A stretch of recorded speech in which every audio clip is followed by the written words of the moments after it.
صوبہ پنجاب کے دور دراز علاقے میں سرحدی پٹی کے بالکل قریب واقع پسماندہ گاؤں چنگ کی آبادی محض چند سو نفوس پر مشتمل تھی۔ مولوی عبدالخالق کا شمار اس چھوٹی سی آبادی کے معززین میں آتا تھا۔ مولوی عبدالخالق گاؤں کے مؤذن تھے اور جماعت کی امامت بھی ان کے فرائض میں شامل تھی۔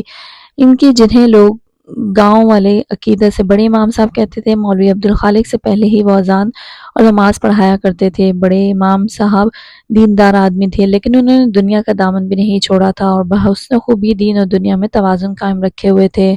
انہوں نے اپنی پوری زندگی گزار دی اپنے بیٹے کی تربیت میں، انہوں نے ہی ان خطوط پر کی تھی۔ پیشہ امام کی ذمہ داری سنبھالنے سے پہلے وہ لاہور سے گریجویشن کر چکے تھے۔ پھر جب وہ اپنے والد کے پیچھے نماز پڑھانے لگے تو بڑے امام صاحب نے انہیں روزگار کو اپنانے کی ترغیب دی۔ مولوی عبدالخالق نے گھر میں ہی ایک کمرے میں دکان کھول لی۔ مہینے میں ایک بار دکان میں سامان ڈالنے کے لیے وہ شہر کا چکر لگاتے۔ ان کی دکان میں اشیاء خورد و نوش کے علاوہ بنیادی ضروریات زندگی کا سامان بھی موجود ہوتا، یعنی ایک لحاظ سے اسے گاؤں کا جنرل اسٹور کہا جا سکتا تھا۔ بڑے امام صاحب کا برسوں پہلے انتقال ہو چکا تھا اور اب تو مولوی عبدالخالق بھی بزرگی کی عمر میں داخل ہو چکے تھے۔ مولوی صاحب نے گاؤں کی ہی ایک لڑکی کے ساتھ شادی کی تھی، مگر اللہ نے اولاد کی نعمت سے محروم ہی رکھا۔ رفیقہ حاجہ بی بی بقیت حیات تھیں اور ملانی جی کے لقب سے خاص و عام میں مشہور تھیں۔ سالوں سے مولوی عبدالخالق ایک ہی لگی بھندی روٹین کے عادی ہو گئے تھے۔ فجر کی اذان سے پہلے جس وقت رات کا آخری پہر ڈھل رہا ہوتا وہ نیند سے جاگ جاتے، پھر تہجد کی نماز پڑھ کر بیوی کو جگاتے، گاؤں کی کچی گلیوں سے گزر کر مسجد آ جاتے۔ پھر جب تک فجر کی اذان کا وقت ہوتا مولوی صاحب مسجد میں جھاڑو لگا کر نمازیوں کے لیے صحن میں دریاں بچھا چکے ہوتے۔ نماز کے بعد وہ کچھ دیر قرآن پاک کی تلاوت کرتے، پھر اپنی دکان پر اٹھاتے جو پھر ظہر کی نماز کے لیے بند ہو جاتی۔ نماز کے بعد 1 گھنٹے کا درس ہوتا جس میں بڑے احکام شریعت کے بجائے چھوٹی چھوٹی عام فہم باتوں کو شامل کیا جاتا، وہ باتیں جن سے انسان کے کردار کا بنیادی ڈھانچہ تشکیل ہوتا ہے۔ بڑے امام صاحب اکثر مولوی عبدالخالق سے کہا کرتے تھے، اصل چیز بنیاد ہی تو ہے، تو بنیاد مضبوط کیے جا، عمارت اپنے آپ سیدھی اور مضبوط اٹھے گی۔ درس ختم کر کے پھر مولوی صاحب دکان پر آ بیٹھتے اور پھر عصر کی نماز پڑھا کر گھر لوٹتے تو صحن میں گاؤں کے بچے سپارے اور اسکول کی کتابیں لے کر بیٹھتے، ان کا انتظار کر رہے ہوتے۔ مولوی صاحب دکان اور گھر کے صحن کا درمیانی دروازہ کھول دیتے اور دکانداری کے ساتھ ساتھ دین اور دنیا کی تعلیم دی جاتی۔ یہ سلسلہ مغرب تک چلتا۔ پھر عشاء کی نماز کے بعد مسجد میں ہی نمازیوں کی بیٹھک ہوتی جس میں ہر طرح کی دینی اور دنیاوی مسئلے زیر بحث لائے جاتے۔ یہ بیٹھک 1 سے 1.5 گھنٹے میں برخاست ہو جاتی اور لوگ اٹھ کر اپنے اپنے گھر کو سونے چلے جاتے۔ اتنے برسوں میں آج پہلی بار مولوی صاحب کی روٹین میں فرق آیا تھا۔ آج ظہر کے بعد درس کی محفل نہیں ہوئی اور مولوی عبدالخالق نمازیوں سے معذرت کر کے اٹھائے اور اب چلچلاتی دھوپ میں وہ گاؤں سے باہر جانے والے راستے پر تیزی سے چل رہے تھے۔ اس تبدیلی کی وجہ یہ تھی کہ 3 دن سے گاؤں والوں میں سے کسی سائیں کے چرچے زور پکڑ رہے تھے جو نہ جانے کہاں سے آ گیا تھا اور اب گاؤں کے باہر ڈیرا ڈال رکھا تھا۔ گاؤں کے سادہ لوگ سائیں کے آنے پر پرجوش ہو گئے تھے اور اب انہیں سائیں کی کرامات کا انتظار تھا۔ مولوی عبدالخالق نے جو کچے ایمانوں کو ڈولتے دیکھا تو میں معاملے کی تحقیق کرنا ضروری سمجھا۔ وہ گاؤں سے کافی دور نکل آئے تھے، کچی مٹی کے مکان بہت پیچھے چھوٹ گئے تھے، بلا کی گرمی تھی، مولوی صاحب کا حلق پیاس سے خشک ہو گیا تھا تو رک کر سانس بحال کرنے لگے۔ پھر سامنے سے چہرے پر پسینہ آیا، خشک کر کے آنکھوں پر ایک ہاتھ کا چھجا سا بنا کر اپنے سامنے دور تک دیکھا۔ کچھ زمین پر ابھری لکیریں اس کی پیاس کی گواہ تھیں اور ایک سوکھا درخت جس کی خوب پھیلی بنجر شاخوں پر کوئی خشک پتا تک نہیں تھا، مردہ زمین کے سینے پر یوں گڑا تھا جیسے وہ خود اپنے ہی حال پر نوحہ کناں ہو۔ دور تک پھیلا نیلا آسمان ایک دم صاف تھا جس پر سورج پیلے رنگ کے تھال کی مانند دہک رہا تھا، تا حد نگاہ پھیلے اس منظر کی ویرانی کو اور بھی گہرا کر رہا تھا۔ وہ اکلوتا ذی روح جو اس سوکھے درخت کی چھاؤں میں بیٹھا تھا، اس کے سیاہ کپڑوں پر مسافتوں کی گرد جمی تھی، سر کے بال لمبے اور گرد آلود تھے، بے ترتیب داڑھی جھاڑ کی مانند لگ رہی تھی۔ اس کا ایک ہاتھ زمین پر بچھی ٹانگ کی ران پر تھا جبکہ دوسرا موڑ کر کھڑی کی ہوئی ٹانگ کے گھٹنے پر، سر پیچھے تنے سے ٹکا کر آنکھیں بند کیے وہ تپتی زمین پر اتنے سکون سے بیٹھا تھا جیسے صدیوں سے اسی حال میں ہو اور صدیاں اسی عالم میں گزار دے گا۔ اس کے چہرے کے مبہم نقوش سے کرب و اذیت کی عجیب سی کیفیت جھلک رہی تھی۔ مولوی عبدالخالق نے بساختہ جھجری لی اور اس کی طرف چلنے لگے۔ درخت کے پاس پہنچ کر مولوی صاحب نے کچھ توقف کیا، پھر پکارا، بھائی، اور اسے منتظر نگاہوں سے دیکھنے لگے کہ آنکھیں کھول کر ان کی طرف دیکھے گا، مگر اس کی پلکوں میں تو لرزش بھی نہیں ہوئی۔ مولوی صاحب نے دوبارہ اسے مخاطب کیا، کون ہو بھائی، کہاں سے آئے ہو؟ اس نے کوئی جواب نہیں دیا بلکہ ایسے بیٹھا رہا جیسے کوئی آواز سنی ہی نہ ہو۔ مولوی صاحب انتظار کرتے رہے، پھر کہا یہاں کے تو نہیں لگتے، پھر وہ کیا خواہش ہے جو تمہیں یہاں کھینچ لائی ہے؟ وہ اس کے پراگندہ لباس پر ایک نظر ڈال کر ہی سمجھ گئے تھے کہ وہ یہاں کا نہیں ہے، تو پوچھ لیا۔ وہ آنکھیں کھولے بغیر بولا بتا بھی دوں تو کیا کر لے گا؟ جو بھی میرے بس میں ہوا۔ مولوی صاحب اس کے سامنے زمین پر بیٹھے۔ اس نے آنکھیں کھول تو دی مگر انہیں نہیں دیکھا اور آسمان پر نظریں جمائے کہنے لگا ایک مدت خواہش کے پیچھے بھاگا ہوں، لیکن اب خواہش سے بھاگتا پھر رہا ہوں، مگر وہ ہے کہ جان نہیں چھوڑتی۔ پھر اس نے ایک دم مولوی صاحب کو دیکھا، تو کوئی ایسی جگہ جانتا ہے جہاں میں خواہش سے جا چھپوں؟ مولوی صاحب نے اسے متحرم نظروں سے دیکھتے ہوئے کہا او جھلیا، بندہ خواہش کا گھر ہے، یہ باہر کھلی نہیں پھرتی، آدمی کے اندر چھپ کر بیٹھ جاتی ہے، اور تو اپنے اندر سے چھپنا چاہتا ہے۔ اندر کو خود سے قریب نہ سمجھ، وہ تنبیہ کے انداز میں بولتا انہیں اپنی سرخ آنکھوں سے گھورنے لگا۔ یہ چھل دیتا ہے، تو دیکھے گا تو قریب لگے گا، ہاتھ بڑھائے گا تو کچھ ہاتھ نہیں آئے گا۔ اس نے ہاتھ بڑھایا، پھر خالی ہتھیلی آسمان کی طرف کی اور گمبھیر آواز میں بولا یہ ہاتھ بھر کا فاصلہ تو عمر بھر کی مسافت سے نہ مٹے۔ تجھے کیسے معلوم؟ مولوی صاحب کی بات سننی تھی کہ اس پر ہیجان طاری ہو گیا۔ میں سر پر دوڑا ہوں اس سفر پر، لیکن منزل کے بجائے ہر قدم پر ٹھوکر ملی اور میں ہر بار منہ کے بل زمین پر گر پڑتا، پھر فوراً ہی اٹھ کر دوڑنے لگتا، مگر 1 انچ کا فاصلہ بھی طے نہیں کر سکا، اور اب جب میں اس سفر سے عاجز آ گیا ہوں تو اس نے خواہش کو میرے پیچھے لگا دیا، جہاں جاتا ہوں پاس چلی آتی ہیں، لیکن وہ ہاتھ بھر کا فاصلہ نہیں مٹتا۔ اس کی آواز میں کسک تھی، پھر وہ اچانک آسمان کی طرف دیکھ کر چلانے لگا مکر کرتا ہے میرے ساتھ، فریب کرتا ہے، کیسا خدا ہے تو، بندے کو دھوکہ دیتا ہے، ہنستا ہے مجھ پر، پاگل ہے پاگل۔ پھر وہ مٹی اور کنکر مٹھیوں میں بھر بھر کے آسمان کی طرف پھینکنے لگا۔ یہ لے نکل یہاں سے، چلا جا، نہیں ضرورت مجھے تیری، مذاق اڑاتا ہے میرا۔ مولوی صاحب لب بھینچے اسے دیکھ رہے تھے، انہوں نے اسے روکنے یا قابو کرنے کی کوشش نہیں کی، پھر وہ ایک دم ان کی طرف پلٹ کر بولے تو نے یہ آواز سنی؟ وہ آسمان پر بیٹھا مجھ پر ہنس رہا ہے، خوب اونچی اونچی آواز میں۔ پھر اس نے ڈھونڈ کر ایک پتھر اٹھا اور آسمان کی طرف اچھال دیا۔ تو چلا جا، کیوں نہیں جاتا یہاں سے؟ جا، چلا جا، اکیلا چھوڑ دے مجھے۔ پتھر اٹھا اٹھا کے پھینکتے سے اچانک ہی جانے کیا نظر آ گیا تھا کہ ایک جانے نظریں جمائے سہمے انداز میں وہ پیچھے گھوٹنے لگا۔ وہ ٹھوکر کھا کر گرا مگر رکا نہیں اور زمین پر خود کو گھسیٹتا درخت کے تنے سے جا لگا۔ جائیں، چلی جائیں، کیوں بار بار آ جاتی ہیں؟ خدا کے لیے چلی جائیں۔ وہ ہاتھ اٹھا کر ہلاتا جانے کسے چلے جانے کو کہہ رہا تھا۔ مولوی صاحب نے مڑ کر دیکھا بھی، لیکن انہیں کوئی نظر نہیں آیا، اور وہ بدستور کہتا جا رہا تھا اور کتنا برباد کریں گی مجھے، کتنا ستائیں گی، اب اور برداشت نہیں ہوتا۔ حسرت بھرے لہجے میں کہتے اس نے سر بازو میں چھپا لیا اور بچے کی طرح پھوٹ پھوٹ کر رونے لگا۔ چلی جائیں یہاں سے، چلی جائیں۔ مولوی صاحب گہری نظروں سے اسے دیکھتے رہے، پھر اسے روتا بلکتا چھوڑ کر گاؤں کی طرف چل پڑے۔ اگلے دن درس کے بعد مولوی عبدالخالق گھر آئے تو ملانی جی سے کہہ کر کھانے کی ٹرے تیار کروائی، پھر اسے کپڑے سے ڈھک کر گاؤں سے باہر نکل آئے۔ دینوں تانگے والا روز کی طرح سواریاں اتار کر دوپہر کو کھانا کھانے گھر جا رہا تھا۔ مولوی عبدالخالق کو دیکھا تو تانگا روک لیا۔ سلام مولوی صاحب۔ وعلیکم السلام۔ گھر جا رہے ہو علم دین؟ مؤدب انداز میں بولا۔ جی مولوی صاحب، پر آپ کا ارادہ کدھر کو ہے؟ حکم ہو تو چھوڑ آؤں۔ اس کی پرخلوص پیشکش کے جواب میں مولوی عبدالخالق مسکرا کہا کیوں زحمت کرتے ہو بھائی، میں تو بس جو مہمان گاؤں سے باہر آ کر ٹھہرا ہے اسے کھانا دینے جا رہا ہوں۔ سائیں کی بات کر رہے ہیں؟ اس نے کہا، پھر بولا لیکن وہ تو چلا گیا۔ چلا گیا؟ مولوی صاحب حیرت سے بولے، کہاں چلا گیا؟ وہ تو پتہ نہیں، پر کل شام اسے کسی نے نہیں دیکھا۔ مولوی عبدالخالق نے اس کی بات سنی، پھر خود کلامی کرتے ہوئے بولے، حیرت ہے، مسافر کے ساتھ زنجیر کرنے کا وقت آ گیا اور وہ ابھی تک بھاگتا پھر رہا ہے۔ کیا کہہ رہے ہیں مولوی صاحب؟ وہ خاک بھی نہیں سمجھا۔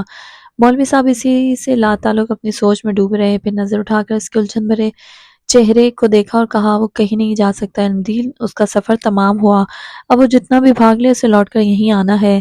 اپنی بات کہہ کر وہ واپسی کے راستے پر پلٹ گئے، لیکن بیچارہ دینوں کتنی ہی دیر بیچ راستے میں کھڑا ان کی بات سے مطلب اخذ کرنے کی کوشش کرتا رہا۔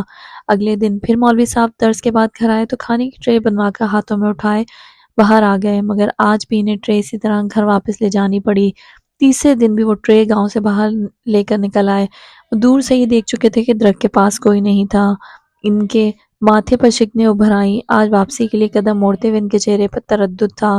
دینوں اپنا تانگا لے کر باہر نکل رہا تھا، اس وقت سواریاں بھی اس کے ساتھ تھیں، پھر بھی مولوی عبدالخالق کو دیکھ کر اس نے روک دیا۔ کب تک اس کا انتظار کرتے رہیں گے مولوی صاحب؟ اس جیسے کہ پیروں کو واپسی کا راستہ نہیں ملتا۔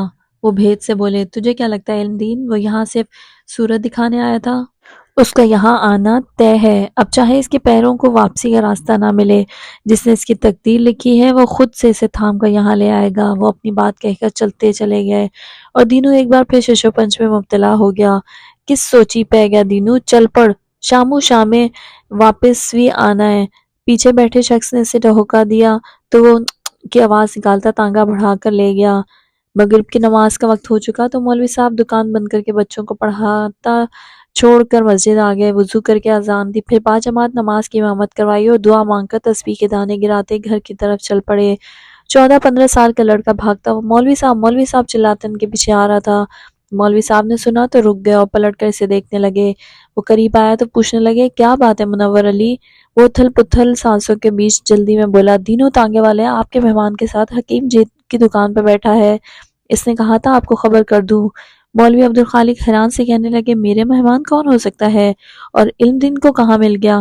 وہ تو پتہ نہیں مولوی صاحب۔ اچھا ٹھیک ہے، میں جا کر دیکھتا ہوں، انہوں نے کہا اور حکیم جی مکتب کی طرف چل پڑے۔ ان کی پہلی نظر علم دین کے چہرے پر پڑی تھی اور دوسری لکڑی کے بینچ پر آنکھیں بند کیے لیٹے سائیں پر، جس کے چھالوں پر حکیم جی مرہم لگا رہے تھے۔ مولوی صاحب تیزی سے آگے آئے، یہ تمہیں کہاں مل گیا علم دین؟ لاری اڈے پر سواریوں کا انتظار کر رہا تھا کہ مجھے ٹکٹ گھر کی دیوار کے ساتھ پڑا ہوا نظر آیا۔ پاس جا کر دیکھا تو بے ہوش تھا اور بدن ایسے تپ رہا تھا کہ ہاتھ نہ لگایا جائے۔ بس مولوی صاحب، پھر میں نے اسے جیسے تیسے کر کے تانگے میں ڈالا اور گاؤں پہنچتے ہی سیدھا حکیم جی کے پاس لے آیا۔ یہ تم نے بہت اچھا کیا، وہ اس کے چہرے کو دیکھتے ہوئے علم دین سے بولے، جو اس سادہ سے جملے پر ہی پھول کا کپا ہو گیا تھا۔ پھر اس کے بہت کہنے کے باوجود بھی مولوی عبدالخالق نے اسے حکیم جی کی فیس ادا نہیں کرنے دی اور خود اپنی جیب سے پیسے نکال کر گلک میں بیٹھے شخص کو تھما دیے، یہ دوا 3 ٹائم میں سے کھلا دینا۔ چلتے ہوئے حکیم جی نے پڑیوں میں بند صفوفے نے دے کر کہا۔ مولوی صاحب نے پڑیا لے کر سلام کیا، پھر سائیں کو بے ہوشی کی حالت میں ہی اٹھا کر دینوں کے تانگے میں ڈالا اپنے گھر لے آئے۔ شام کے سائے گہرے ہونے لگے تھے اور اندھیرا پھیلنے لگا تھا۔ مولوی عبدالخالق اندر سے چھوٹا ٹیبل اٹھا کر لے آیا اور اس کے سرہانے رکھ کر مٹی کے تیل سے جلنے والا لیمپ روشن کر کے ٹیبل پر رکھ دیا۔ ملانی جی بھی صورتحال کا جائزہ لینے کے لیے باہر آ گئی۔ یہ کسے اٹھا لائے ہو مولوی صاحب؟ انہوں نے اس مفلوک الحال شخص کو دیکھ کر اچنبے سے سوال کیا۔ یہ ہمارا مہمان ہے، حلیے سے تو پاگل لگتا ہے، وہ فوراً بولی، پر باتوں میں سیانہ ہے، ہوش میں آئے گا تو خود دیکھ لینا۔ پر یہ ہے کون؟ وہ الجھ کر بولی تو مولوی صاحب جھنجھلاہٹ کے باوجود تحمل سے بولے، او کرموں والی، کہا نا مہمان ہے، اب زیادہ سوال مت کرو، جا کر ٹھنڈے پانی کی پٹیاں رکھنے کا انتظام کر، بیچارے کا جسم جہنم بنا ہوا ہے۔ اس کے ماتھے پہ ہاتھ رکھ کر ٹمپریچر چیک کرتے ہوئے وہ فکر مندی سے بولے۔ ملانی جی نے پھر کوئی سوال نہیں کیا اور ایک کٹورے میں پانی لے کر کسی پرانے کپڑے کو کاٹ کر اس کی پٹیاں بناتی مولوی صاحب کے پاس لے آئی۔ مولوی صاحب نے کٹورا ان کے ہاتھ سے لے کر ٹیبل پر رکھا، پھر بڑی محبت سے اس کے ماتھے پہ پٹیاں رکھنے لگے۔ پوری رات مستقل مزاجی سے سائیں کے ماتھے پر پٹیاں رکھتے رہے۔ کچھ دیر کا بریک آیا بھی تو عشاء کی نماز کے لیے، مگر آج درس انہوں نے برخاست کر دیا۔ وہ کبھی اس کے ماتھے پر گیلی پٹیاں رکھتے، کبھی تولیہ بھگو کر اس کے پیروں کی طرف آ بیٹھتے۔ پاؤں کے چھالے پیر مسلنے کی اجازت نہیں دیتے تھے۔ وہ گیلا تولیہ اس کے پیروں کے گرد نرمی سے لپیٹ کر ہلکے ہاتھ سے دھیرے دھیرے دباتے جاتے کہ شاید اس طرح اس کے تندور کی طرح جلتے جسم کو راحت مل جائے۔ فجر کی نماز کے بعد مولوی صاحب تسبیح پڑھتے ہوئے گھر کی طرف چلے جا رہے تھے۔ گلی میں مڑتے ہوئے دیکھ چکے تھے کہ لکڑی کا دروازہ بھیڑا ہوا تھا، مگر وہ جانتے تھے کہ دروازہ اندر سے مقفل نہیں ہوگا۔ دن کی طرح اس دروازے پر کبھی قفل نہیں چڑھا۔ یہ بھی بڑے امام صاحب کی نصیحت تھی، اپنے دروازوں کو بند کر کے حاجت مندوں کی خودداری کا مذاق نہ اڑاؤ کہ وہ دروازہ بجا کر کھڑے تم سے اعانت کی درخواست کریں، بلکہ چوکھٹوں کو کھلا رکھو تاکہ وہ سیدھے اندر چلے آئیں اور بے کسی کا حال کسی دوسرے پر آشکار نہ ہو۔ مولوی عبدالخالق نے دروازہ کھول کر اندر کچے صحن میں پاؤں رکھا ہی تھا کہ ان کے کانوں میں درد کرانے کی آواز آئی۔ رات بھر وہ بے سود رہا تھا، مگر اب نیم بے ہوشی کی حالت میں سر کو دائیں بائیں کر کے کرا رہا تھا۔ یہ اس کی حالت میں بہتری کا اشارہ تھا۔ مولوی عبدالخالق مسکراتے ہوئے اس کے پاس آئے اور جھک کر اس کے ماتھے پر ہاتھ رکھ کر بخار چیک کرنے لگے۔ بخار کا زور ٹوٹ چکا تھا۔ ملانی جی پاس آ کر کھڑی ہو گئیں۔ تھوڑا بہت ہوش تو آ ہی گیا ہے، اب کوشش کر کے دوا بھی کھلا دیں۔ وہ اسے دیکھتے ہوئے ملانی جی سے کہنے لگے، دوا خالی پیٹ تو نہیں کھلا سکتا نا، پہلے اس کے کھانے کا بندوبست کر۔ پھر کچھ سوچ کر بولے، پتہ نہیں کب سے اس کے حلق میں کچھ نہیں گیا، کھانا کھا بھی پائے گا یا نہیں۔ ایک کام کر حضرت، تھوڑا سا دودھ گرم کر کے لے آ اور اس میں چینی بھی ڈال لینا۔ جی مولوی صاحب۔ وہ صحن کے ایک جانب بنے باورچی خانے میں آ گئیں، جس کے گرد 4 دیواری ناپید تھی۔ یہ ایک اوپن کچن تھا جس میں موجود مٹی کا چولہا اوپلوں کی مدد سے سلگایا جاتا تھا۔ نیم گرم دودھ کو گلاس میں ڈالنے کے بجائے انہوں نے دوپٹے کے کونے سے ڈول کا ہینڈل پکڑ کے اٹھا لیا اور اسٹیل کا گلاس لیے صحن میں چلی آئیں۔ پاؤں مار کر دور رکھی پیڑھی کو انہوں نے چارپائی کے ساتھ کیا، پھر پیڑھی پر بیٹھ کر ڈول میں سے دودھ ہاتھ میں پکڑے گلاس میں ڈال کر مولوی عبدالخالق کو دیکھنے لگیں، جو سائیں کا شانہ ہلا کر اسے اٹھ کر بیٹھنے کو کہہ رہے تھے، مگر وہ یوں ہی سر پٹک پٹک کراتا رہا تو مولوی عبدالخالق نے ایک ہاتھ سے اس کا بازو تھام کر دوسرے ہاتھ اس کی گردن کے نیچے دیتے ہوئے اسے اٹھا کر بٹھا لیا۔ مولوی عبدالخالق دھان پان سے آدمی تھے، پھر عمر بھی کافی ہو چلی تھی، جبکہ سائیں کو دیکھ کر یہ پتہ چلتا تھا کہ 30 کے آس پاس ہوگا، مگر خاک نوری نے اس کے جسم سے ساری طاقت نچوڑ لی تھی۔ اسے اٹھا کر بٹھانے میں مولوی عبدالخالق کو بہت زیادہ دقت نہیں ہوئی۔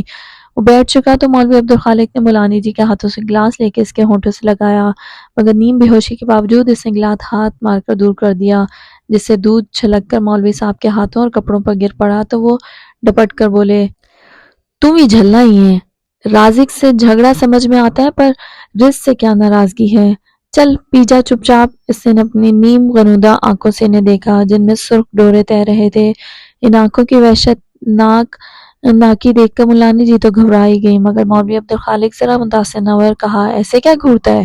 وہ چپ چاپ انہیں گھورتا رہا، حالانکہ آنکھوں کو مستقل کھلا رکھنے کے لیے اسے جدوجہد کرنی پڑ رہی تھی۔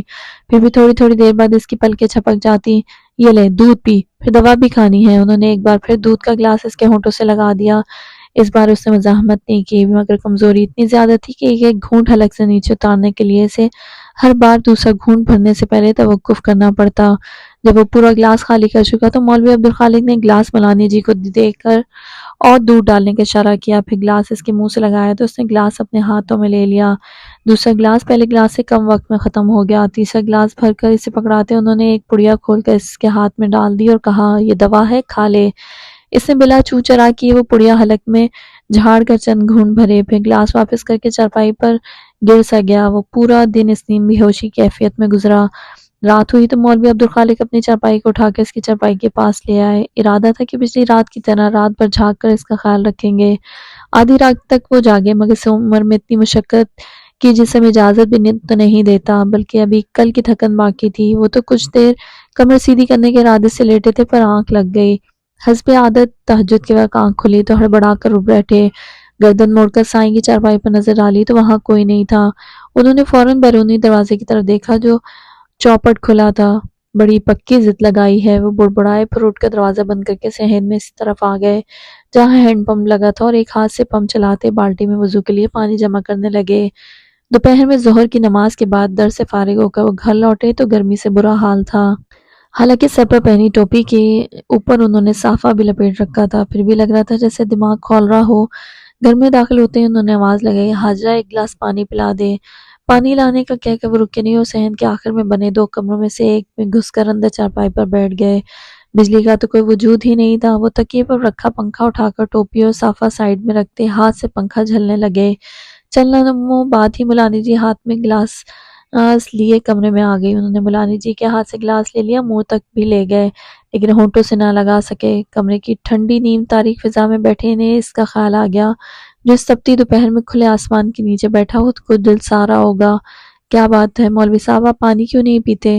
انہیں سوچ میں گم دیکھ کر انہوں نے ٹوکا تو مولوی عبدالخالق بڑبڑانے لگے، اسے بھی تو پیاس لگی ہوگی، اس کا بھی حلق سوکھتا ہوگا۔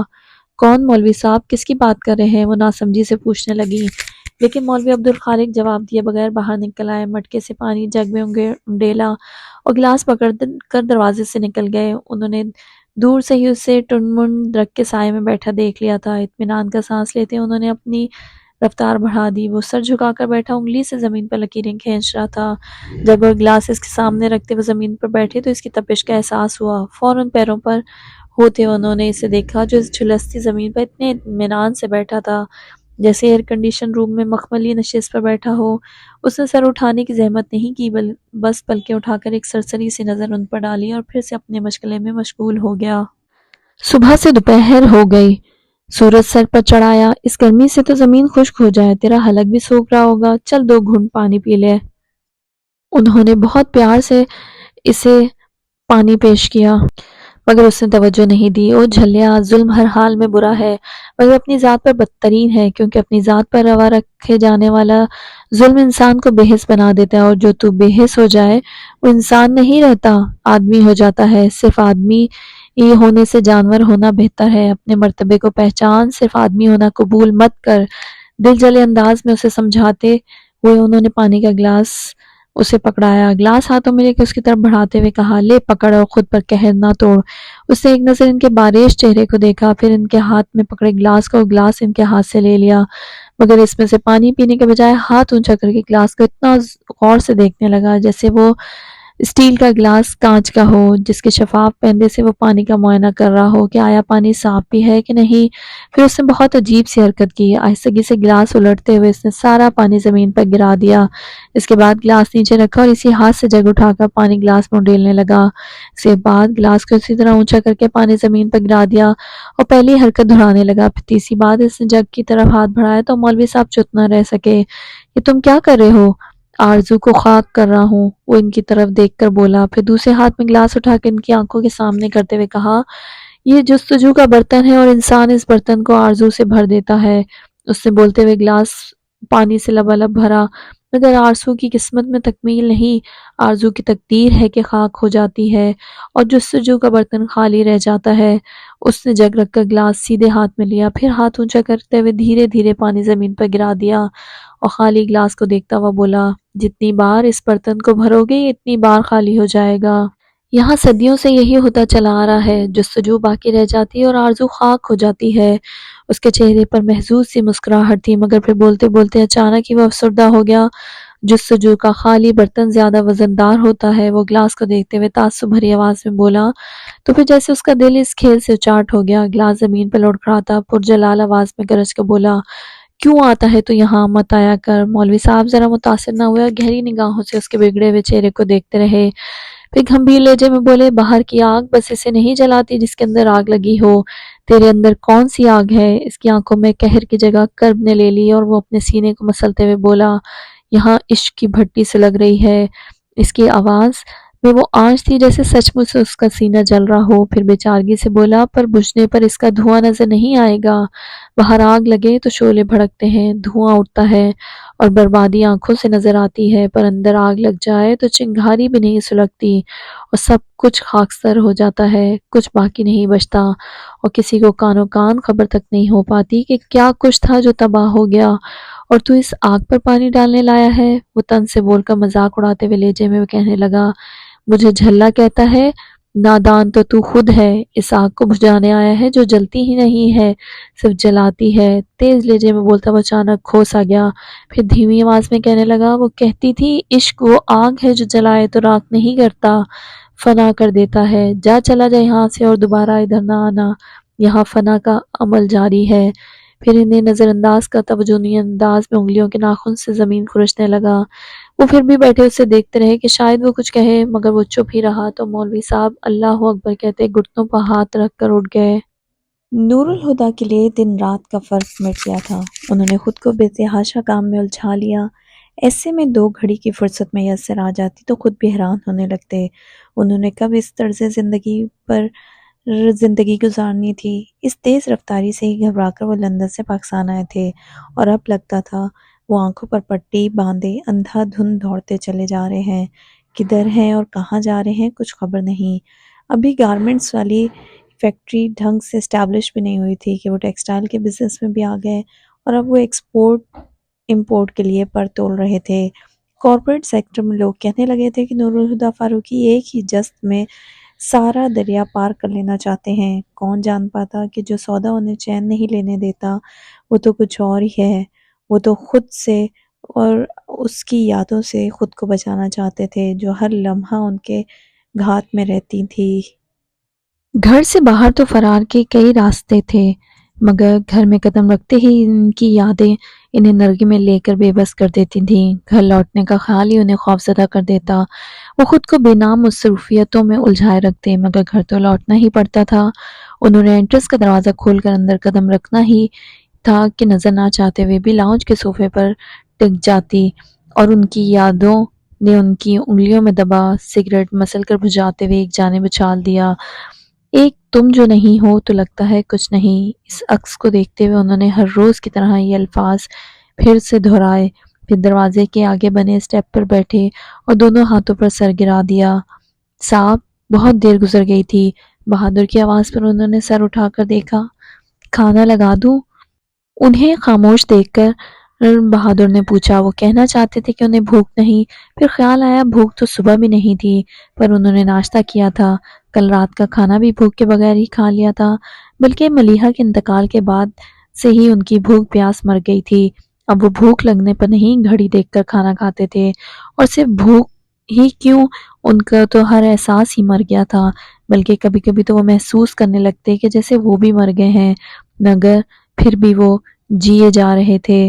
کھانے کا وقت ہوتا تو کھانا کھا لیتے، رات ہو جاتی تو آنکھیں بند کر کے بستر پر لیٹ جاتے، نیند نہ آتی تو کیا فرق پڑتا، زندگی کو خود پر فرض کیسے کرتے ہیں یہ تو نور الہدیٰ نے اب جانا تھا۔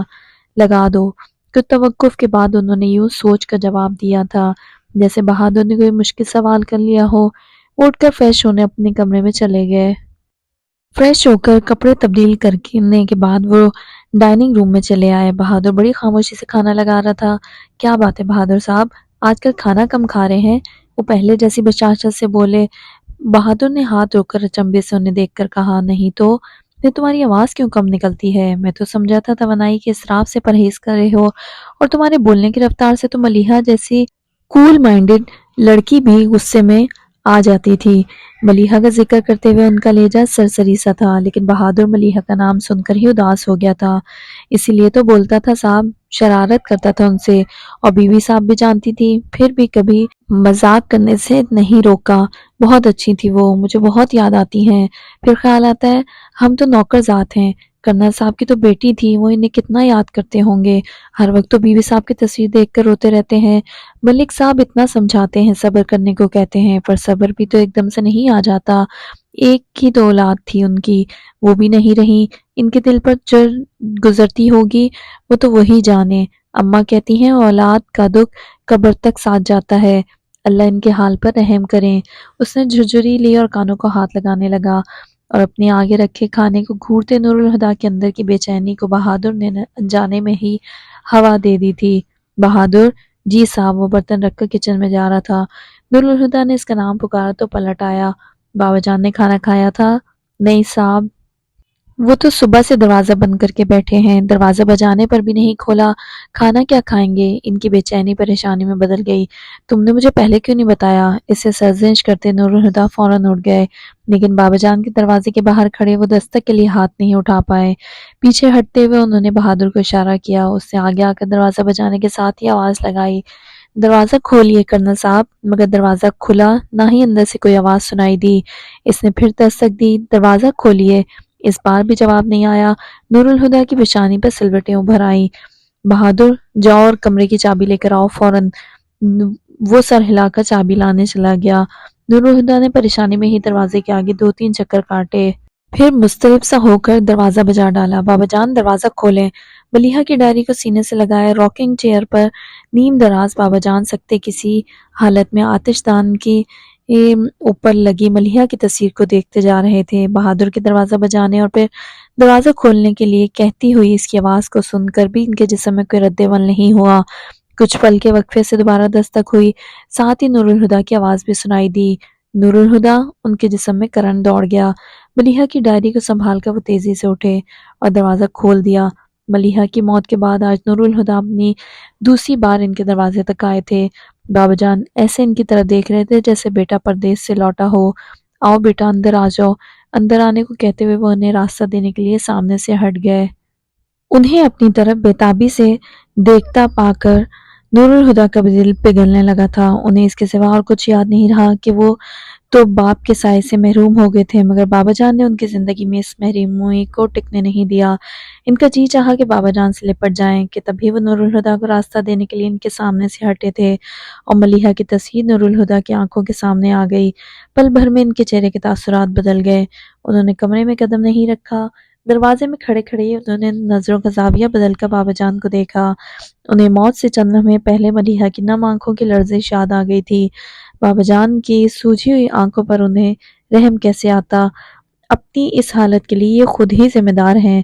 بابا جان کے تھکے ہوئے پرمزہ وجود پر ایک نظر ڈال کر انہوں نے سوچا، یہ کیا بچوں جیسی حرکت تھی؟ وہ بولے تو آواز میں وہ نرمی غائب تھی جو کبھی ان کے لہجے کی پہچان ہوا کرتی تھی۔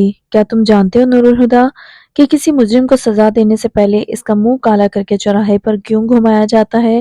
ان کی بات سن کر بابا جان عجیب سے لہجے میں بولے تھے۔ کچھ پل میں وہ نور الہدیٰ کی طرف سے کسی استفسار کے منتظر رہے، پھر کہا، کیونکہ اپنے ماتھے پر اپنے جرم کی سیاہی لے کر لوگوں کا سامنا کرنا سزا پانے سے بھی کٹھن ہے۔ آپ کے پچھتاوے کسی چیز کا مداوع نہیں کر سکتے۔ ان کی بات پر تنفر سے بولے، جانتا ہوں، اور یہی احساس تو پچھتاوے کو اور بھی گہرا کر دیتا ہے کہ میں چاہے جان دے ڈالوں، میری بیٹی کی جان واپس نہیں آئے گی۔ وہ تھکے ہوئے لہجے میں بولے، پھر ملتجانہ انداز میں کہا، کیا تم مجھے معاف نہیں کر سکتے؟ نور الہدیٰ سرد لہجے میں بولے، میری معافی ملیحہ کی معافی سے مشروط ہے۔ جائیے، جا کر اپنی بیٹی سے معافی مانگیں، اگر اس سے معاف کر دیا تو میں بھی معاف کر دوں گا۔ سر جھکائے بابا جان بے بسی کی انتہا پر پہنچ گئے۔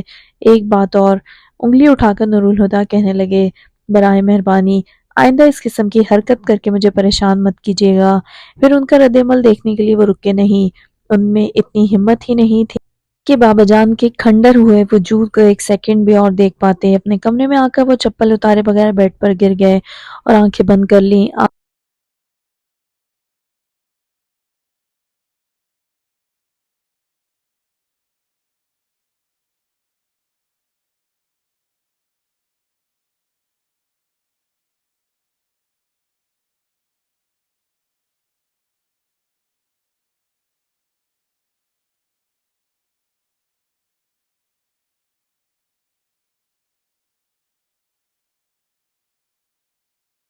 آنسو ان کی آنکھوں کے کونوں سے نکل کر کنپٹیوں پر بہتے چادر میں جذب ہوتے گئے۔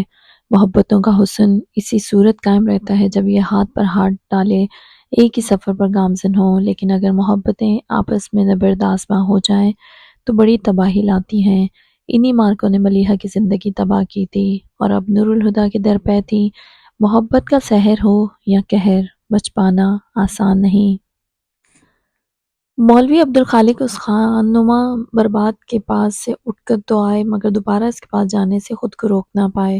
انہیں اس میں عجیب سی کشش محسوس ہوتی تھی۔ اس کے لیے انہیں اپنے سینے میں باپ جیسی گداز محسوس ہوتی تھی، حالانکہ اس کا انداز ہنوز وہی تھا۔ کبھی تو وہ مولوی عبدالخالق کو اس طرح نظر انداز کرتا جیسے ان کی موجودگی سے یکسر لا علم ہو، کبھی جنون میں چلانے لگتا اور کبھی مغموم سا جانے کیا بڑبڑاتا رہتا۔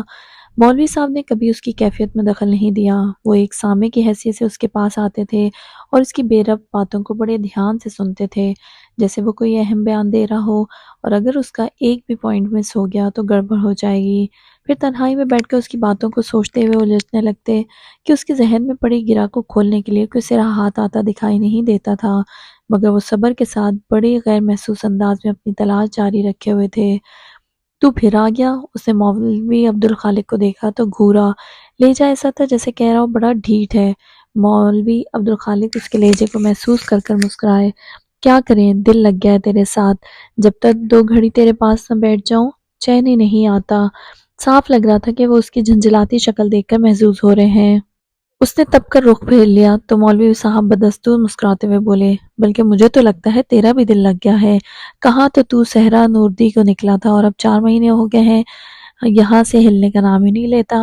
میں دل لگا کر نہیں، تھک کر یہاں بیٹھا ہوں۔ اس کے لہجے میں درد بولنے لگا تھا۔ سکون کی تلاش میں ذرہ ذرہ چھان مارا، مگر وہ جیسے کائنات میں ناپید ہو گیا ہے۔ پھر تلاش کا کیا فائدہ جب سکون ڈھونڈنے سے بھی نہیں ملتا؟ جو چیز ڈھونڈنے سے نہ ملے مانگ لینی چاہیے۔ ایک مہرہ جو ان کے ہاتھ آیا تو مولوی عبدالخالق نے بساط بچھانے میں دیر نہیں کی۔ کس سے مانگوں؟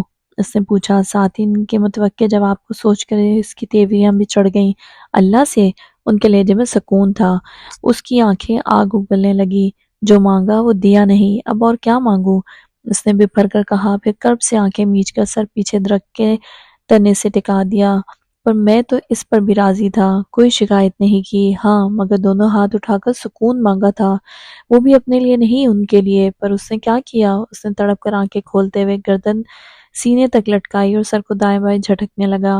ایسے میں اس کا ناتراشیدہ بال عجیب سے انداز میں اس کے چہرے کو ڈھکے شانوں پر جھولنے لگے تھے۔ اب بھی کچھ نہیں مانگوں گا، وہ بڑبڑایا، پھر جھٹکے سے سر اٹھا کر آسمان کو دیکھتا ہوا دھاڑنے لگا۔ تو سن رہا ہے؟ نہیں آؤں گا تیرے در پر، تجھ سے کچھ نہیں مانگوں گا، مجھے تجھ سے کچھ چاہیے بھی نہیں، میرا کوئی ناطہ نہیں تجھ سے۔ مولوی عبدالخالق کو اس پر ترس آنے لگا۔ او جھلیا، حکیم سے تو دشمنی کر لی تو نے، اب تیرے زخم کیسے بھریں گے؟ مگر وہ ان کی طرف سے غافل ہو چکا تھا۔ مولوی صاحب ٹھنڈی سانس لے کر رہ گئے۔ اب چلتا ہوں، اور دیکھ یہ کھانا رکھا ہے، جی کرے تو کھا لینا، پر خبردار جو تو نے اٹھا کر پھینکا، رزق کی بے ادبی ہوتی ہے۔ سائیڈ میں رکھی ٹرے کی طرف اشارہ کر کے وہ جس طرح سے بولے تھے لگ رہا تھا کہ سائی نے یہ کام کئی بار کیا ہے۔ ایک آخری نظر اس کے چہرے پر ڈالی اور اٹھ گئے، پر دوسرے ہی قدم پر انہوں نے ٹرے کو اٹھا کر پٹکنے کی آواز سنی۔ مولوی عبدالخالق نے پلٹ کر دیکھا، وہ چہرے پر سختی لیے کسی غیر مرئی نکتے کو گھور رہا تھا اور اس کے سامنے ٹرے کھانے سمیت الٹی پڑی تھی۔ انہوں نے بے بسی سے اسے دیکھا، پھر ٹرے سیدھی کر کے وہ جتنا کھانا اٹھا سکتے تھے اٹھا کر ٹرے میں ڈالا۔ اس کے بعد ادھر ادھر لڑکتے برتن سمیٹ کر ٹرے میں رکھے اور ناراضگی سے بولے، یہی کام کرنا ہوتا ہے تو کل سے کھانا نہیں لاؤں گا، رہ بھوکا۔ وہ خفا خفا سے اٹھ کر چل پڑے، لیکن اگلے دن وہ اپنے ساتھ کھانا لانا نہیں بھولے تھے۔ ملک کے ایک نامور اور بااثر بزنس مین اقبال یزدانی کی طرف سے پی سی کے لاؤنج میں زبردست ڈنر کا اہتمام کیا گیا تھا، جس میں شرکت کے لیے موصول ہونے والے دعوت ناموں کو شہر کے چوٹی کے بزنس مین اور پولیٹیشینز اپنے لیے اعزاز سمجھ رہے تھے، اور کون نہیں جانتا تھا کہ ایلیٹ کلاس کے ڈنر اور پارٹی اس موقع کی مناسبت سے نہیں بلکہ موقع کی تلاش میں دی جاتی ہیں۔ نور الہدیٰ کو موقع کی تو نہیں مگر مصروفیت کے تلاش اب اکثر رہا کرتی تھی، اور آج تو وجہ بھی تھی۔ وہ ہمیشہ کی طرح اہتمام سے تیار ہوئے وقت پر ہی پہنچ گئے، مگر وی آئی پیز کی آمد تو تاخیر سے ہوا کرتی ہے۔ اقبال یزدانی نور الہدیٰ کی ٹیبل پر بیٹھے حسب عادت پھلجھڑیاں چھوڑ رہے تھے۔ نور الہدیٰ واقعی ان کی باتوں کو انجوائے کر رہے تھے کہ چیمبر آف کامرس کے صدر کی آمد کا شور اٹھا اور وہ انہیں ویلکم کرنے کے لیے اٹھ گئے۔ ارے وہ نور الہدیٰ فاروقی ہے نا، بھلا یہ کیا کر رہا ہے؟ نوید اختر کی نظر کریم کلر کے سوٹ میں ملبوس نور الہدیٰ پر پڑی تو ساتھ بیٹھے اقبال یزدانی سے بولے۔ انہوں نے کہا، کمال کرتے ہیں نوید صاحب، ہم نے بلایا ہے تو یہاں نظر آ رہا ہے۔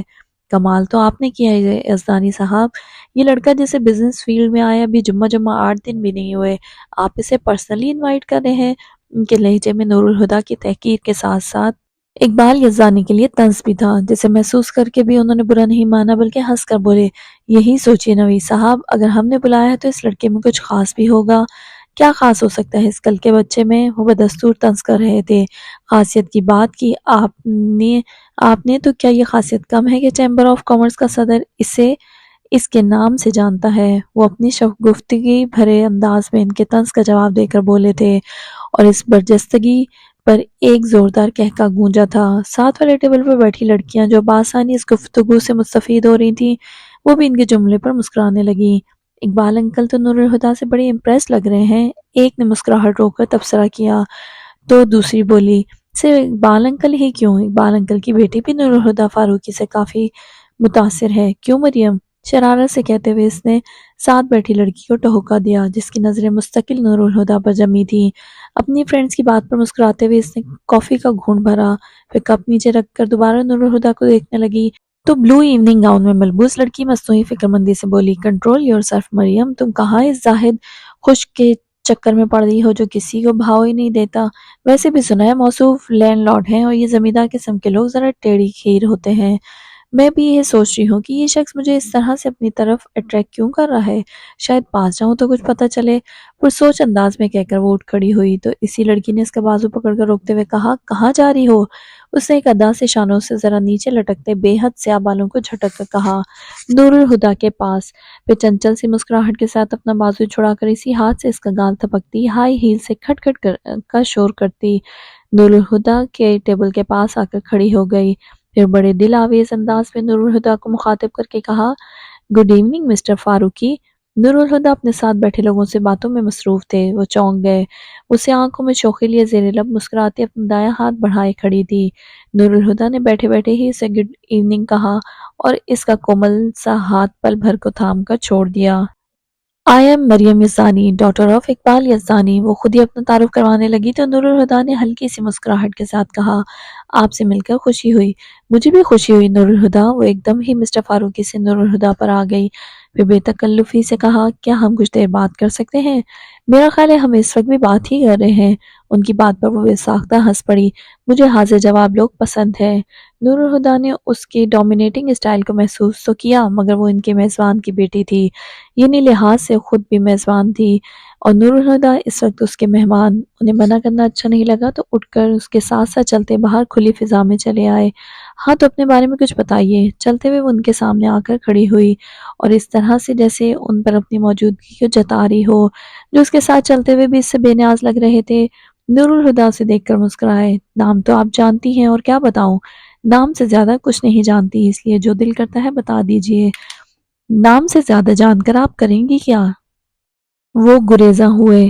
جان پہچان بڑھاؤں گی؟ مریم کی بات پر نور الہدیٰ نے اس کی طرف دیکھا اور اندازہ لگانے لگے اس نے بے ساختگی میں یہ بات کہی ہے یا وہ بے باکی کی حد تک صاف گو ہے، اور وہ ان کی سوچوں سے بے نیاز کہتی جا رہی تھی۔ اینی وے آپ اپنے بارے میں نہیں بتانا چاہتے تو نہ صحیح، کم از کم میرے بارے میں کچھ پوچھ سکتے ہیں۔ بتائیے، اس کے اصرار پر نور الہدیٰ نے کہا، اور وہ بتانے لگی۔ تھوڑی سی ضدی ہوں، تھوڑی سی موڈی، اور ہاں، بزنس سے مجھے ذرا دلچسپی نہیں ہے، مگر پاپا کے کہنے پر میں نے ہارورڈ یونیورسٹی سے MBA کیا ہے۔ وہ بولی جا رہی تھی اور نور الہدیٰ کی اس کی بولنس اچھی تو لگی تھی، مگر وہ اس کا مقصد سمجھ کر اندر ہی اندر ہوشیار ہو گئے تھے۔ لندن کی آزاد فضاؤں میں رہتے ہوئے انہیں اس طرح کی تیز تراری کا کئی حد تک اندازہ ہو چکا تھا، اور وہ اس طرح کی بولڈ لڑکیوں سے جان چھڑانے میں ماہر ہو چکے تھے۔ وہ کوئی فرشتہ صرف انسان نہیں تھے، مگر ہاں اتنا ضرور تھا کہ وہ اس طرح کے فضولیات سے ہمیشہ بچتے ہی رہے تھے۔ وجہ صرف ایک تھی کہ کوئی ان کے دل تک پہنچ نہیں پائی، اور جو پہنچی اسے محبت کو ان کے لیے اس طرح عبادت سمجھ کر کیا۔ نور الہدیٰ سے پانی کی خواہش بھی نہ کر سکے۔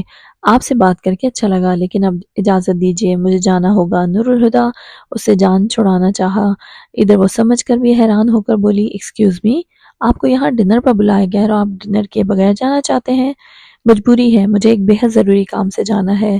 روانی سے جھوٹ بولتے ہوئے انہیں وہ لڑکی یاد آ گئی جس کے لیے انہوں نے جھوٹ بولنا سیکھا تھا، اور ان کے چہرے پر یاسیت ابھر آئی، جسے محسوس کر کے مریم نے رکنے پر اصرار تو نہیں کیا، مگر اگلی ملاقات طے کرنے سے خود کو روک نہیں پائی۔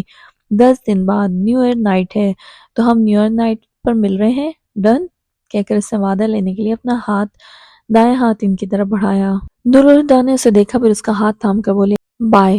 پھر فوراً ہی اس کا ہاتھ چھوڑ کر پلٹے اور اندر جا کر کسی کو اپنے جانے کی اطلاع دیے بغیر وہ پارکنگ کی طرف بڑھتے چلے گئے۔ مریم حیرت سے آنکھیں پھاڑے انہیں دیکھتے رہی۔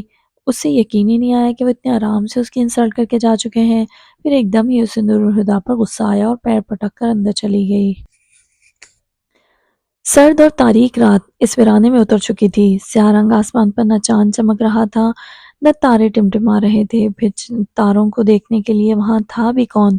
خلقت سو چکی تھی، اور جو جاگ رہا تھا وہ بند آنکھوں کے پیچھے جہان آباد کی دنیا و ما فیہا سے بے خبر بیٹھا تھا کہ جیپ کے انجن کی آواز اس سناٹے میں غراہٹ کی طرح ابھری تھی۔ پھر لمحہ لمحہ قریب آتی آواز تیز ہوتی گئی، پھر یوں لگا جیسے پل بھر کو جیپ رکی ہو، مگر اس کا انجن اب بھی گرا رہا تھا۔ دروازہ کھول کر کوئی اترا، پھر چند ہی سیکنڈ بعد ہی دوڑتا ہوا واپس جیپ میں بیٹھ گیا۔ دروازہ بند ہونے کی آواز کے ساتھ جیپ ہوا کے ساتھ اڑتی دور نکل گئی، مگر سائیں کے اضطراب میں کوئی فرق نہیں آیا۔ پھر ایک باریک سی آواز سنائی دی، اتنی باریک کہ اگر سناٹا اتنا تمیز نہ ہوتا تو شاید سنائی نہ دیتی۔ پل بھر کو وہ آواز معدوم ہو گئی، مگر کچھ سیکنڈ بعد دوبارہ سنائی دینے لگی اور پھر چپ ہو گئی۔ اس کے بعد دوبارہ ابھری اور مستقل آنے لگی۔ سائیں نے پٹ سے آنکھیں کھول کر دیکھا اور سر گھما کر ادھر ادھر دیکھنے لگا، لیکن اس اندھیرے میں بھلا کیا نظر آتا؟ آخر آواز کی سمت کا تعین کر کے وہ اٹھا اور ایک طرف کو چلنے لگا۔ اب آواز واضح اور صاف سنائی دے رہی تھی۔ وہ چلتا ہوا وہاں آ پہنچا جہاں جھاڑیوں کا ایک جھنڈ سا تھا۔ اندھیرے میں آنکھیں پھاڑ پھاڑ کر دیکھتے ہوئے اس نے جھاڑیوں کے گرد چکر کاٹا، مگر آواز کا ماخذ دکھائی نہیں دیا، تو وہ جھاڑیوں سے آگے کی طرف چلنے لگا۔ کچھ قدم آگے جا کر لگا کہ اب آواز پیچھے سے آ رہی ہے۔ وہ واپس جھاڑیوں کے پاس آ گیا اور پیروں پر بیٹھتے ہاتھ سے ٹٹول کر آواز کو تلاش کرنے لگا۔ زمین پر ہاتھ پھیر کر دیکھتے ہوئے اس نے یوں ہی جھاڑیوں کے اندر ہاتھ ڈالا تو ہاتھ میں کپڑا آ گیا۔ وہ حیران ہو کر کپڑے کو ٹٹولنے لگا، تبھی اس کا ہاتھ کسی نرم ملائم چیز سے ٹکرایا تھا۔ وہ ٹھٹکا، پھر دوسرا ہاتھ بھی اندر جھاڑیوں میں ڈال کر مخنی سا شور مچاتی کپڑے میں لپٹی اس چیز کو احتیاط سے باہر نکال لیا۔ باہر نکال کر جو دیکھا تو اندھیرے میں نظر آتے اس کے خد و خال کو دیکھ کر وہ بری طرح چونک گیا، پھر جو گھبرا کر ٹٹولا تو اندازے کی تصدیق بھی ہو گئی، وہ ایک بچہ تھا، کسی کتے بلی کا نہیں، انسان کا بچہ۔ انسان جو اشرف المخلوقات ہے اور تمام مخلوقات میں بس اسے ہی یہ شرف حاصل ہے کہ جگر کے ٹکڑے کو گوشت کے لوتھڑے کی طرح گدھ اور چیل کووں کی خوراک بننے کے لیے ویرانوں میں پھینک آتا ہے۔ وہ ہکا بکا اسے گود میں لیے بیٹھا تھا، صحیح الدماغ ماں 9 ماہ پیٹ میں رکھ کر جنم دینے کے بعد اسے مرنے کے لیے کانٹوں کے مقبرے میں لا پٹکتی ہے، مگر اس پاک وجود میں اتنی ہی ہمت تھی کہ اس کومل وجود کو کھردری زمین پر لٹا دے، اسے سینے سے چمٹائے، وہ اپنے ٹھکانے پر لوٹ آیا۔ دماغ تو ایک مدت سے معوف ہو چکا تھا اور ہستی کھنڈر بن گئی تھی، لیکن چھاتی پر ہلچل مچاتے ننھے ہاتھوں اور پیروں کی حرکت نے اس کھنڈر کو بھی زیرو بر کر دیا۔ اس نے سر جھکا کر اندھیرے کی چادر اوڑے اس معصوم چہرے کو دیکھا جس کا رونا اب اسے بے چین کر رہا تھا۔ یہ اتنا کیوں رو رہا ہے؟ ایک عرصے سے بند پڑی دماغ کی مشین کے کل پرزوں پر سے گرد جھاڑ کر اس نے انہیں کام پر لگا دیا۔ کہیں سے ٹھنڈ تو نہیں لگ رہی؟ سردی بھی تو کتنی زیادہ ہے۔ طویل مدت سے بے حسی میں جیتے ہوئے اچانک ہی اس کے احساسات بیدار ہو گئے اور وہ ہوا میں پھیلی خنکی محسوس کرنے لگا جس سے وہ کچھ دیر پہلے تک بے خبر تھا۔ اس نے اس ہلکے سے تولیے کو بچے کے گرد پھیلانے لگا جس کی حالت اتنی خستہ ہو چکی تھی کہ اتارنے کے لیے بٹن کھولنے کی ضرورت نہیں پڑی۔ پھر اسے باہوں میں سمیٹ کر سینے میں چھپاتے ہوئے اس نے اپنے گھٹنوں کو موڑ کر اس طرح خود کو گٹھری بنا لیا کہ محسوس بھی نہیں ہو رہا تھا کہ اس کی گود میں بچہ ہے۔ اس حالت میں اسے کوئی دیکھتا تو یہی سمجھتا کہ سردی کی شدت کو کم کرنے کے لیے خود میں سمیٹ رکھا ہے۔ سردی بہت زیادہ سہی، پر اس کا خیال تھا کہ اس کے جسم کی گرمی سے بچے کو راحت تو مل جائے گی، کہ رونا بند کر دے گا، مگر وہ روتا ہی رہا۔ ہو سکتا ہے اسے بھوک لگی ہو، وہ دیکھ نہیں پا رہا تھا، مگر چند منٹ یا شاید گھنٹہ بھر پہلے پیدا ہونے والے بچے کے جسم پر چپچپاہٹ کو محسوس کر کے اندازہ لگا چکا تھا کہ پیدائش کے بعد اسے غسل نہیں دیا گیا تھا۔ جس ماں نے ایک لوٹا پانی بہانے کی زحمت نہیں کی، اس نے کہاں بچے کے حلق میں دودھ اتارا ہوگا؟ اس نے سوچتے ہوئے اپنے خیال کی تائید کی، ہاں اسے بھوک ہی لگی ہے۔ وہ پریشان ہو گیا، لیکن اس کے لیے دودھ کہاں سے لاؤں؟ دماغ کی مشین تو اب چل ہی پڑی تھی۔ اسے ایک راستہ بھی سوجھ گیا۔ مولوی عبدالخالق موٹی سے رضائی اوڑے آرام سے سو رہے تھے کہ کسی نے زور سے ان کے گھر کا دروازہ دھڑدھڑایا۔ میٹھی نیند سے جاگنے میں کچھ وقت لگ گیا۔ اتنی رات کو کون آیا ہے؟ مولانی جی بھی جاگ اٹھی تھی، بستر پر اٹھ کر بیٹھتے ہوئے بولی، جا کر دیکھتا ہوں۔ چارپائی پر بیٹھے انہوں نے چپل پیر میں اڑستے ہوئے کہا، پھر لالٹین اٹھا کر کمرے کا دروازہ کھولتے صحن میں آئے۔ ہاں بھائی آ رہا ہوں، انہوں نے اونچی آواز میں بول کر تواتر سے دروازہ پیٹنے والے کو اپنی آمد کی اطلاع دی، جس کا کوئی نوٹس نہیں لیا گیا، اور دروازہ اس وقت تک بجتا رہا جب تک انہوں نے کھول نہیں دیا۔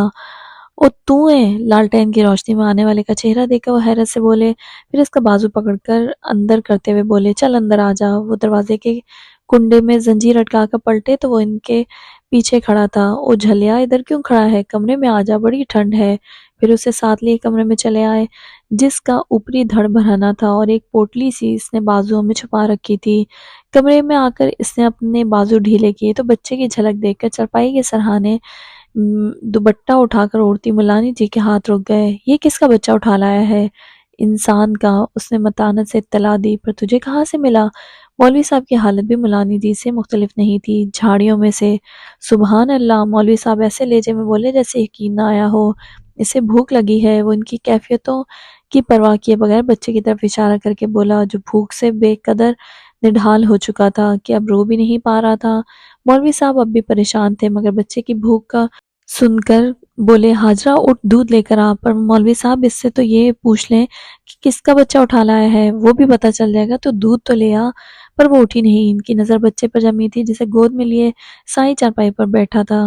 اس کا تو ابھی غسل بھی نہیں ہوا۔ مولانی جی کی بات پر مولوی عبدالخالق کا دھیان بچے کی حالت پر گیا اور وہ معاملے کی تہ تک پہنچ گئے۔ پھر جب وہ بولے تو ان کے لہجے میں کچھ دیر پہلے والا ہجان نہیں تھا، پھر پہلے اس کے غسل کا انتظام کر، پھر اس کی بھوک کا بندوبست کرتے ہیں۔ اپنی بات کہہ کر وہ کمرے سے باہر نکل آئے اور باورچی خانے سے بھگونا اٹھا کر صحن میں لگے ہینڈ پمپ کے نیچے رکھا اور ہینڈ پمپ جلا کر دیگچہ پانی سے بھرنے کے بعد اٹھا کر باورچی خانے میں چلے آئے جہاں مولانی جی مٹی کے چولہے میں آگ لگا چکی تھیں۔ بھگونا چولہے پر رکھ کر وہ پھر صحن میں آ گئے اور بالٹی میں ہینڈ پمپ سے پانی بھرنے لگے۔ بالٹی بھر گئی تو انہوں نے ہینڈ پمپ چلانا بند کر دیا اور باورچی خانے میں آ کر بیٹھ گئے۔ پھر چولہے پر رکھا پانی گرم ہو چکا تو کپڑے سے پکڑ کر بھگونا اٹھایا۔ وہ صحن میں آ گئے اور دیگچے کا گرم پانی بالٹی کے ٹھنڈے پانی کے اندر مکس کرنے لگے۔ ادھر ملانی جی چولہا بجھا کر کمرے میں آ گئی۔ لا بچے کو نہلا دوں۔ وہ بچے کی طرف ہاتھ بڑھا کر بولی۔ سائی نے انہیں دیکھا، پھر بچہ انہیں پکڑانے کے بجائے گود میں لیے باہر آ گیا۔ ہینڈ پمپ کے پاس ہی کپڑے اور برتن دھونے کی جگہ مخصوص تھی، وہاں رکھی چوکی پر آ بیٹھا اور بچے کو ران پلٹا کر رگڑ رگڑ کر ٹھنڈے پانی سے ہاتھ دھونے لگا۔ ملانی جی سمجھ گئیں کہ وہ بچہ انہیں نہیں دے گا، اس لیے انہوں نے دوبارہ اس سے بچہ نہیں مانگا اور چوکی اٹھا کر اس کے پاس آ بیٹھی، جو اب بچے کے گرد لپٹے کپڑے ہٹا رہا تھا۔ پھر اس نے دونوں پاؤں جوڑ کر بچے کو پیروں پر بٹھایا۔ ملانی جی بالٹی میں سے پانی کے مگ بھر بھر کر بچے پر انڈیلنے لگی اور وہ ایک ہاتھ سے بچے کو اور دوسرے ہاتھ سے اس کے جسم کو نرمی سے صاف کرنے لگا۔ بچہ ٹھنڈ اور پانی سے پریشان ہو کر رونے لگا۔ وہ دونوں پورے اطمینان سے اسے غسل دیتے رہے۔ جب وہ پاک ہو چکا تو مولوی صاحب نے ایک تولیہ سائیں کے ہاتھوں میں پکڑایا، جس میں بچے کو لپیٹ کر وہ کمرے میں آ گیا۔ ملانی جی اور مولوی صاحب کمرے میں آئے تو وہ بچے کو تولیے سمیت چارپائی پر لٹائے اس کے جسم کو خشک کر رہا تھا۔ اب اس کے لیے کپڑے کہاں سے لاؤں؟ ملانی جی بولی۔ تو مولوی عبدالخالق نے کہا، سورج تو نکلنے دے، اس کا انتظام بھی ہو جائے گا۔ پھر ایسا کرتی ہوں گرم چادر نکال لاتی ہوں، ابھی اس میں لپیٹ لیتے ہیں۔ بولتی ہوئی وہ صندوق سے گرم چادر نکالنے لگی۔ پھر جب بچے کو گرم چادر میں لپیٹ چکے تو مولوی صاحب سائیں سے بولے، لا بچہ مجھے دے دے۔ اس نے کچھ کہا تو نہیں مگر بچے کو سینے میں بھینچ لیا۔ مولوی عبدالخالق متبسم لہجے میں بولے، اس کے کان میں اذان دینی ہے یا پھر تو اذان دے دے۔ اس نے ان کی بات سنی اور پھر انہیں بچہ دے دیا۔ ملانی جی دودھ گرم کرنے چلی گئیں اور مولوی صاحب بچے کے کان میں ذات کبریائی بیان کرتے ہوئے اذان کے الفاظ اس کے سماعتوں میں انڈیلنے لگے۔ اذان کی ادائیگی کے بعد بچہ اس کی گود میں ڈالا تو اس کی بے چینی کو محسوس کر کے مسکرانے لگے۔ ملانی جی دودھ گرم کر کے لے آئیں۔ انہوں نے بچے کو دودھ پلانے کی پیشکش نہیں کی بلکہ چھوٹے ٹیبل پر دودھ کا پیالہ اس کے سامنے رکھا اور اسے بچے کو چمچ سے دودھ پلانا مشکل لگ رہا تھا۔ وہ اور بھی رونے لگا۔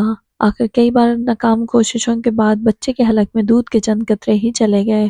پتہ نہیں پھر اس کا پیٹ بھرا کہ نہیں مگر زیادہ دودھ گرا کر اور تھوڑا سا پی کر وہ کچھ دیر بعد سو گیا تھا۔ وہ سوئے ہوئے بچے کو گود میں لیے بیٹھا رہا۔ پھر جب لگا کہ وہ گہری نیند میں چلا گیا ہے تو بہت آہستگی سے اسے بستر پر لٹا کر اٹھ گیا۔ شرٹ وہ پہلے ہی پہن چکا تھا۔ پھر کسی کی طرف دیکھے بغیر چلتا ہوا گھر سے چلا گیا۔ مولوی صاحب دروازہ بند کر کے اندر آئے تو ملانی جی بستر پر بچے کے پاس بیٹھی دھیرے دھیرے اسے تھپک رہی تھیں۔ مولوی صاحب دوسری طرف سے چارپائی پر بیٹھ کر بچے کو دیکھنے لگے جو بڑے معصوم سے انداز میں سو رہا تھا۔ میں تو پریشان ہو گئی ہوں مولوی صاحب، پتہ نہیں کس کا بچہ ہے اور کہاں سے اسے مل گیا۔ بتا تو رہا ہے کہ جھاڑیوں سے ملا ہے۔ وہ چپل اتار کر پاؤں اوپر اٹھا کر آرام سے بیٹھے اور رضائی اپنے اوپر پھیلاتے ہوئے لاپرواہی سے بولے۔ ملانی جی کو ان کا انداز ذرا نہ بھایا۔ جھاڑیوں سے ملا ہے؟ انہوں نے منہ بنایا۔ بھلا بچے جھاڑیوں میں اگا کرتے ہیں؟ ایسا ہوتا نا مولوی صاحب تو دنیا میں کوئی بھی بے اولاد نہ ہوتا۔ میں آپ جھاڑیوں سے 2-4 بچے اٹھا لاتی۔ اس پاگل نے ایک بات کیا کہہ دیا، آپ تو ایمان لے آئے۔ تم اب بھی اسے پاگل کہہ رہی ہو؟ ان کا اشارہ کچھ دیر پہلے اس کے رویے کی طرف تھا۔ ملانی جی بھی ایک پل کو خاموش ہو گئیں، پھر عاجزی سے بولی، میں تو وہی کہہ رہی ہوں جو نظر آتا ہے۔ پھر اس کی بات پر واقعی دل نہیں ٹھہرتا، کوئی بھلا کیوں اپنا بچہ جھاڑیوں میں پھینکے گا؟ چلیں لڑکی ہوتی تب بھی مان لیتے کہ 1400 سال پہلے کی جہالت ابھی بھی ختم نہیں ہوئی، مگر یہ تو لڑکا ہے۔ تو بہت بھولی ہے ہاجرہ، اور میں کوئی برا قیاس کرنا نہیں چاہتا، پر اتنا سمجھ لے جس عورت نے بچہ گود سے نکال پھینکا وہ اس پر دعویٰ نہیں کرے گی، کر سکتی ہی نہیں، اور جو دعویٰ کرتی ہو وہ اپنا بچہ خود سے جدا نہیں کرے گی۔ اب اور کیا کہوں؟ تو یہ بات ذہن سے نکال دے کہ اس کی ماں دکھ میں ہوگی، اس نے کسی سکھ کی خاطر اپنی ہی اولاد کو خود سے دور کیا ہے، اور بس اب اس بارے میں کوئی بات نہ کرنا، کہ بات سچ ہوئی تو غیبت ہے، جھوٹ ہوئی تو بہتان اور گناہ، دونوں صورتوں میں ہے۔ خود کو سمجھا لے کہ اس کرے سے اس گھر میں لکھا تھا اور یہ اپنا حصہ لینے آیا ہے۔ اللہ کے کام حکمت سے خالی نہیں ہوتے، اسے یہاں بھیجا ہے تو اس میں بھی کوئی مصلحت پوشیدہ ہوگی، اس کے کھیل وہی جانے۔